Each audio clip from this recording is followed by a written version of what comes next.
வணக்கங்க. இன்னைக்கு நம்ம என்ன பார்க்க போறோம்னா, கீரை எப்படி குழந்தைங்கள சாப்பிட வைக்கிறதுதாங்க ஒரு ட்ரிக் பண்ணி.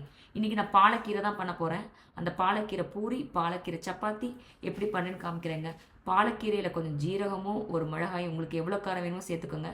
சேர்த்து அத அரைச்சுட்டு, அத வந்து சப்பாத்தி மாவு இருக்கு இல்லைங்களா? அதில கலந்துட்டு எப்பயும் போல நம்ம பூரி பதத்துக்கு சப்பாத்தி இது ஒண்ணு தானங்க. அத நம்ம பெசஞ்சு வச்சுக்கணுங்க. அதுக்கப்புறமேலு அந்த ஷேப்பர்ஸ் எடுத்து நான் இந்த மாரி ரவுண்ட் ரவுண்டா காயின் சப்பாத்தின்னு சொல்லி என் பசங்களுக்கு குடுப்பேங்க. என் பொண்ணு காயின் சப்பாத்தினா உடனே சாப்பிடுவா ஈஸியா. ஸோ, அதனால அவளுக்கு இந்த மாரி செஞ்சு குடுத்தேங்க. இதவே நம்ம எண்ணெயில போட்டு ஃப்ரை எடுத்தா அதாங்க பூரி. இதவே என்னோட வீட்டுக்காரருக்கு இதவே நான் போட்டு குடுத்துருவேங்க. ஒவ்வொருத்தருக்கும் ஒவ்வொன்னு எப்படிங்க பண்ண முடியும்? அவருக்கு நார்மல் சப்பாத்தி, என் பொண்ணுக்கு குட்டி காயின் சப்பாத்தி, என் பையனுக்கு குட்டி பூரி. இதுதாங்க இன்னைக்கு காலையில. இதுக்கு வந்து ஒரு சப்ஜி வச்சுட்டேங்க. சிம்பிளான ஒரு கேரட் சப்ஜி. காலையில டக்கு டக்கு டக்குன்னு உள்ள போகுது பார்த்தீங்களா? இப்படி நீங்க பண்ணுங்க. உங்க குழந்தைங்க டக்கு டக்கு டக்குன்னு சாப்பிடுவாங்க. கமெண்ட் செக்ஷன்ல சொல்லுங்க. இது உங்க பசங்களுக்கு பிடிச்சிருக்கான்னு. அவங்க கீரை சாப்பிட்ட மாரி ஆச்சுங்க. தேங்க் யூங்க. சப்ஸ்கிரைப் பண்ணுங்க, ஷேர் பண்ணுங்க.